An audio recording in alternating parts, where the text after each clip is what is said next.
So I got up to about 300 pounds. I got down to 165, and I was like 12% body fat. Yeah, at my lowest. Golly, all natural. No surgeries, no nothing. surgeries, no injections. I'm supposed to be asleep, but I'm not. And I'm wide awake. And this man, like a figure, literally comes through the window.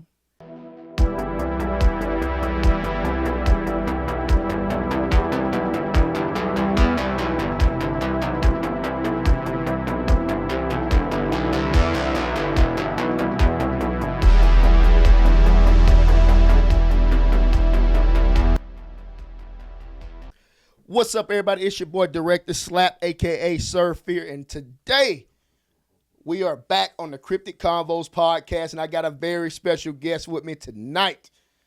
This woman right here is a fitness enthusiast, a very funny individual. I hate to call her a comedian because I don't think she likes to go by that, but she has some comedic attributes to her based on her personality.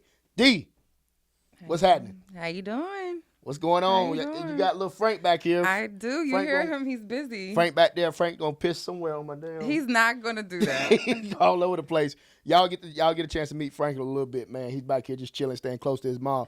D, how you doing tonight? I'm good. Thank you for coming through, man. Appreciate you coming through. I know it was probably a hell of a drive for you, I'm sure. It was, but it was good though. It was good though, for sure. D, first and foremost, I appreciate you coming on the Krypt-It Konvos podcast. Can't thank you enough. I like this platform right here is to really help promote different brands. We're also going to talk horror films. We've talked about some horror films that I like. I put you on some horror films that I like. So we're going to dive into a little bit of those conversations throughout the evening, okay? Right. But first, before we do that, tell the people a little bit more about you. Where do you come from? I want to dive more into your story. I'm from Atlanta. From the ATL? Yes, okay. yes. Okay. I was born in East Point, raised in like Clayton County, okay. Riverdale, East, For Forest sure. Park area. For sure. And then, moved up to Gwinnett probably like 15 years ago. Okay. And that's where I really started like my fitness journey. I was never really into anything athletic or anything growing up, so. Okay. You just developed that passion for it, huh? I mean, it kind of happened to me, Really? I mean, yeah, really it did because, I got big, Now, when you say big, explain to the people, like, what are you referring to? So I got up to about 300 pounds. So 300 pounds? Yeah, it was probably a little bit over, like 320, something like that. And how much weight did you cut altogether? It was a lot. I got down to 165, and I was like 12% body fat. Yeah, at my lowest. Golly, all natural. No surgeries. No surgeries. No injections. No none of that. God, dog, that's commendable, man. I know for women in particular, I've had several fitness journeys as well. I know even for men, it could be tough, but we have something called, I guess, testosterone in us that helps with the weight cut. But with women, I hear that it's a lot more difficult to cut that amount of weight because y'all have to be on point for everything. I mean, we make excuses, I think. So it can happen. It can happen as long as you just stay committed. You stay down. Everybody has a different individual basis, right? Yeah. But it's simple. Fat is stored energy, correct? Right? Correct. You ate more than what you used. You stored it for energy for later, right? Correct. So if you use the energy, the fat, you know what I'm saying, will shrink. You know what I mean? Yeah. If you take in less and you use more, you're going to lose weight. Okay. Very interesting, man. This whole fitness thing could be a science, and it seems like you figured it out. You cracked the code as far as, hey, this is what needs to happen in order to cut weight. Diving back, continuing on with that fitness conversation, I mean, I know you personal train, you do some online training, things like that. Mm. How do you feel as far as helping people with their fitness journeys? Is that a passion of yours as well? Well, I think that it's something that I kind of can't walk away from because it's so saturated. Yeah. Where everybody's a personal trainer. Yeah. And, not to speak on anybody or anything. But you see some wild stuff. Yeah. You know, and sometimes you're like, you know. So I still like to train people and help them get there because I think that it does, the concept of fitness, I think, is evolving. Yeah. You know, and I think that everybody's not trying to compete. Mm-hmm. Everybody's not trying to, you know, go hard or go home. Yeah, you know what I mean? Like that old CT Fletcher style. No, you don't have to die. We're gonna do reps until you die. No, you don't have to kill yourself. It can be, you know, you really need to pick something and stick with something that you can do long term. You know, something that's comfortable, that works for your schedule, that you enjoy doing. Yeah. What kind of advice do you have for women that are wanting to get into a fitness journey but don't quite have the motivation, don't quite have the will to get up and go to the gym, to put in the work, whatever the case may be? How do you, what direction can you like kind of point them towards as far as, hey, this is what you need to do to help accomplish this specific goal that you have? If you could start walking, if you have the ability to walk. Wow.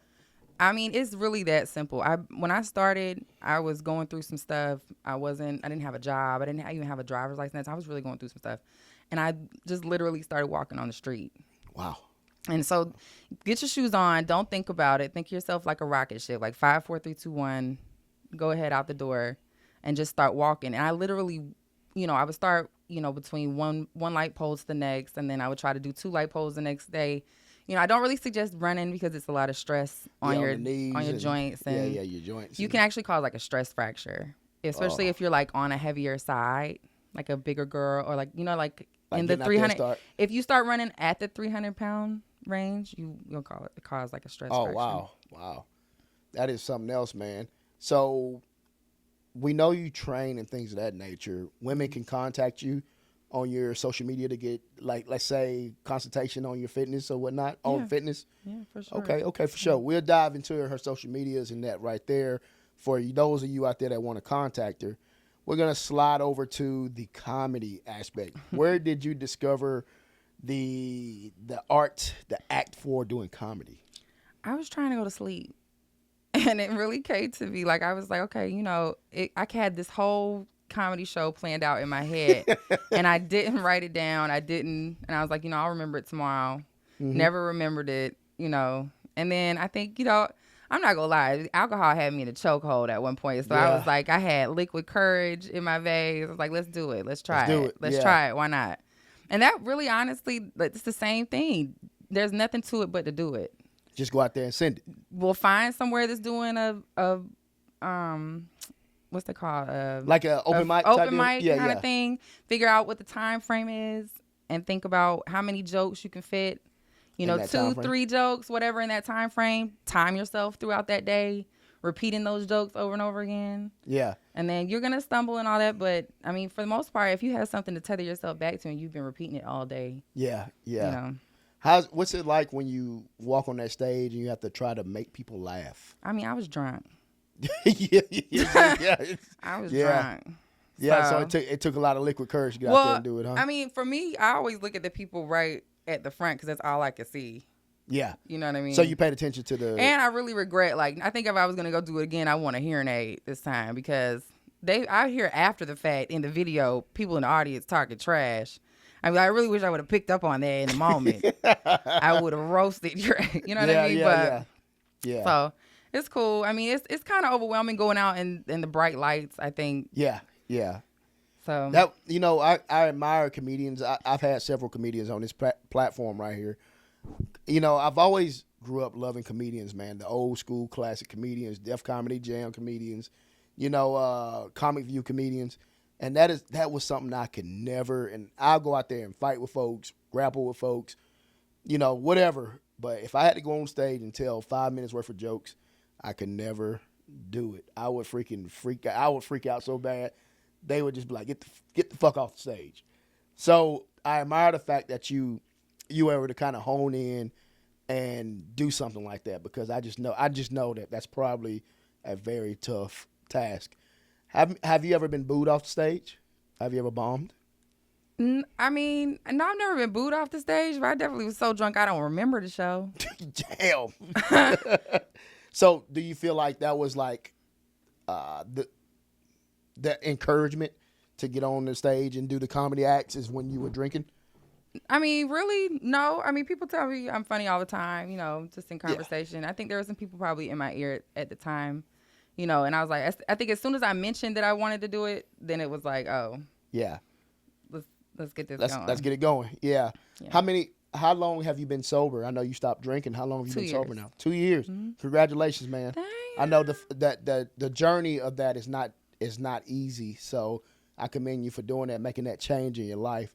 Because I've heard you say in this conversation that that alcohol had you like in a chokehold. So, for those of you out there struggling, if you feel like something's controlling you or whatnot, and I'm not saying that's what D was, but but if you're struggling with that, try to get that under control. Because alcohol is one of those deals that they sell that crap in stores. It's easy to get. It's easy accessible, whatnot, and that shit could just wreck.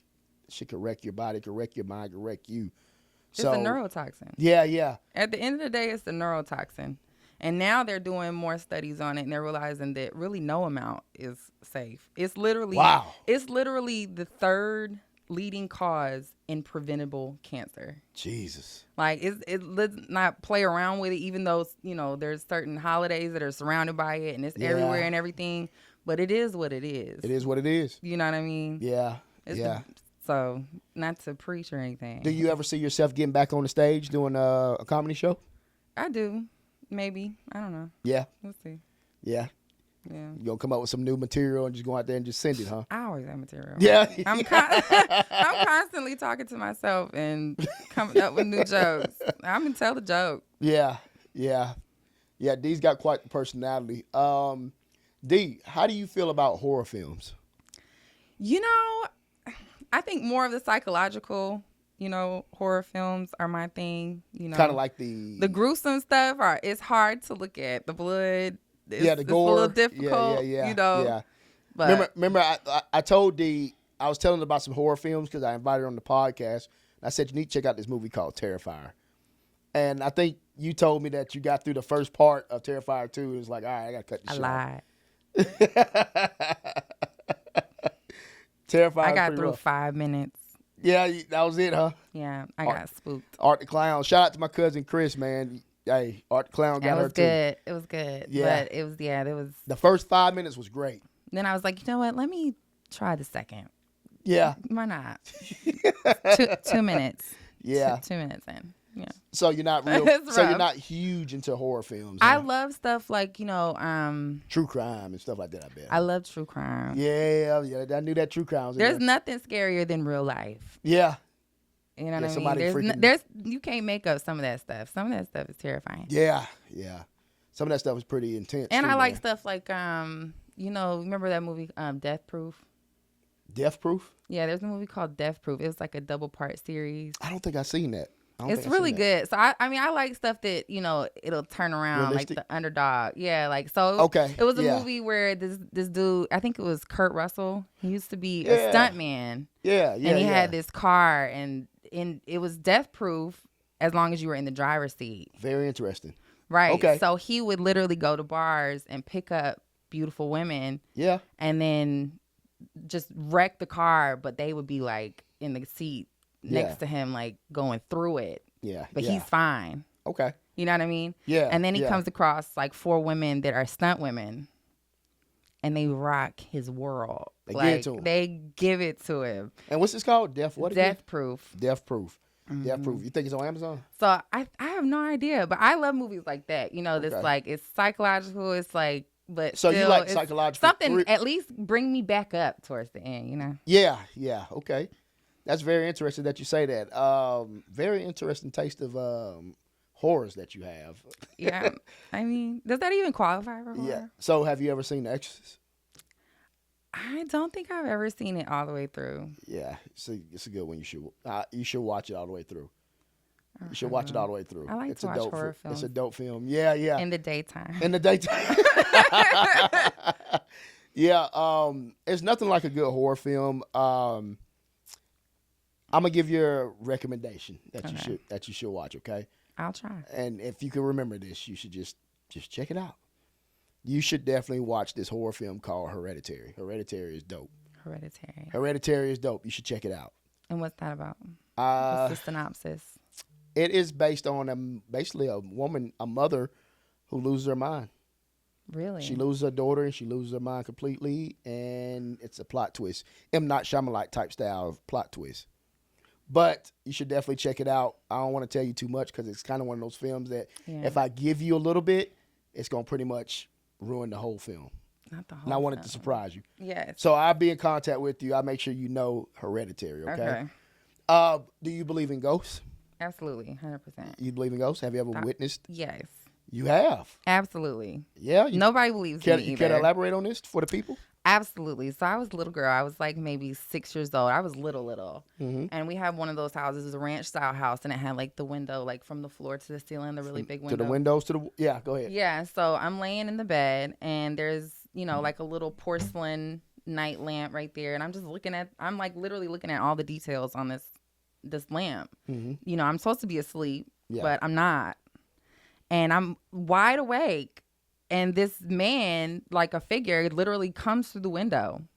And I scream bloody murder. Like, I don't give it even 2 seconds. Like, this is weird. Like, I'm staring right at it. You know what I'm saying? And so my dad comes in, and with his tighty whities. I was like, the old school Hanes. Yes. And, Michael Jordan style. It disappeared like immediately. Yeah. Immediately. And everybody was like, no, it wasn't. And I was like, they told me what you saw. They told me I was asleep. I was not asleep ever. Now, how old were you again, you said? I was like 6 years old. I remember because I had that teeny tiny little night lamp. Yeah. Yeah. The one with the little dinosaurs on it? No, it was a little teddy bear with a little hat on the top. That's the cute. little sleep hat on the top with the little light bulb underneath. Yeah. Okay. All right. Well, that's very interesting. As you probably know by now, I host a ghost show where I go out and ghost hunt. So I always like hearing people's stories and people's experiences when it comes to the paranormal. Now, that's one thing that doesn't scare me. Ghosts don't scare me. Yeah. Because I don't think they can really do anything to you. I think they're trying to communicate with us in more ways than another. I think they try to communicate, try to relay messages back and forth to us. I know I would haunt everybody. Oh yeah, I'd be in the restroom, somebody be in the shower, I'd be writing goofy shit on the everybody, every chance I got. I hope that is the end. I hope we do get to do that. So you think ghosts have a sense of humor? So I think so. You have one. So you'll be like someone to be walking, and you'll like trip them or something, huh? Why wouldn't they? I feel like they would. I don't think you can actually I don't think that's the rules. I don't know from the movies that I've seen. Yeah, those are the rules. They can't touch you. They can't mess with you like that. For real. The rules. I didn't know there was rules. There's rules. I didn't know the ghosts had. There's rules. Did you guys know this? I didn't know they ghosts can't had touch you for real. Yeah. Now aliens. That's shit. what I'm scared of. So you scared of aliens? Absolutely, 100%. So you believe that aliens? And I think they're in the ocean. I do. I believe that too. What people think that they're up in the sky. I think they go where they're able to leave this planet. Yes, but I think they're based underneath in the ocean. 100%. I think octopuses are. I think an octopus is an alien. For sure. Look what their bodies can do. Look at them. They're the only animal that can unscrew the lid if they're put in the jar. That is literally, if you put an octopus in the jar, it can unscrew the lid and get itself out. They're very intelligent, man. Creepy too. Nasty, creepy look. I don't see how people eat that shit, man. Like you look like a calamari eating something. I do. See, I can't do that, man. I just think about them little suction things on there. When it's fried. When it's I mean, I'm supposed to be... It's a real Southern girl right here. You fry anything. I'm supposed to be a fitness girl. I still believe in enjoying life, though. Yeah, you got to live a little bit. You should eat. But that's the beauty of fitness, though, honestly, is that once you get to a certain point, I think people they don't want to let you know that that's the truth because they don't want you to fall off the bandwagon. Yeah. But really, once you get to a point where you've been really consistent for a long time, you can get away with enjoying life. Yeah. You know what I mean? It doesn't. I think that really stops people from continuing to be consistent with fitness too, is that they feel like it's supposed to be unenjoyable. Yeah. Yeah. You know what I mean? Very interesting. So you would say right now at this point in time of your life, between fitness or comedy, fitness is probably more of the passion that you lean towards? Yes, because I like to go to bed at a decent hour. Yeah. So unless it was like a daytime comedy show. Is that old? Hmm? Is that old of me? Nah, A little. I think we all get to a point where when I was in my 20s, I could stay up all night, rock it till the wheels fall off, get up early. Listen, That shit ain't happening now. I need 2 days to recover. Yeah. If I'm up late, it's past my bedtime now. Exactly. Yeah. I'm struggling. Do you see how awkward I am? Like, and most of those shows they end up pretty late. Really? Yeah, and I get no respect. I'm like, I'm just now. Oh, now man. it's like, why would I? Right? I'm just now into this. Yeah, like yeah. I'm a newbie, so you get put on the list wherever they put you on the list. Coming to the stage, the 25th Whenever we act. say everybody left, but here you go. Here's your shot. Now, so let's talk about family a little bit. I know that you have a son. I have 2 sons. You have 2 sons. Okay. So shout out to them. Yeah, they're great. All right. Yeah. Shout out to your boys, man. Are your boys big into sports? Not really. I mean, my youngest son is. Yeah. Yeah, he's really into soccer. All right. Shout out. All right. Cool. My oldest son is more of a PC gamer. Oh, for sure. Yeah, he's more of an introvert. For sure. Yeah. For sure. Okay. Yeah. So shout out to these boys, the introvert and the soccer player. Yeah, they're cool. Yeah, for sure. D, tell the people. Well, before we get to that point, I'm gonna ask you 5 questions.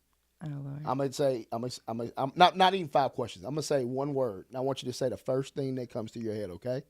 Okay. All right. You think you ready for this? No. All right, we're gonna go. All right, here we go, D. Okay, keep in mind I'm tired now. Okay. Yeah, for sure. All right. Motherhood. Guilt. All right. Your sons. Oh, happiness. Happiness. Okay. All right. Pride. I love them. Fitness. The fountain of youth. Okay. Frank. Meatloaf. He's the walking meatloaf. All right. Last one. Audrey. That girl. No. That girl. Yeah. Audrey, tell the people, middle camera, how can they find you? So I'm at D is odd. DEE is AUD at Instagram. On Instagram. Yeah. For sure. Y'all make sure y'all tap in with her, man. She's cool, people. Always got a good joke for you. Always got a good laugh for you. Always got good energy, okay? I can't thank you enough for coming on the pod, vibing with me, man, letting the people know a little bit more about you. And who knows, in the future, man, we'll have her back on, and maybe we get her to do some jokes for us. Maybe. I guess I didn't do any this time. Yeah, no, you don't need to, man. Let the people get to know who you are, man. If you need fitness plans or anything, holler at her, man. She be straight killing it. Go to her Instagram, check her out. She be on that. She be on the grind. She don't be playing. So y'all make sure y'all tap in with her. Tell her Big Slap sent you. Other than that, I appreciate you showing up. Appreciate you vibing with your boy. Episode, I think 7 of Krypt-It Konvos podcast coming at you. Peace.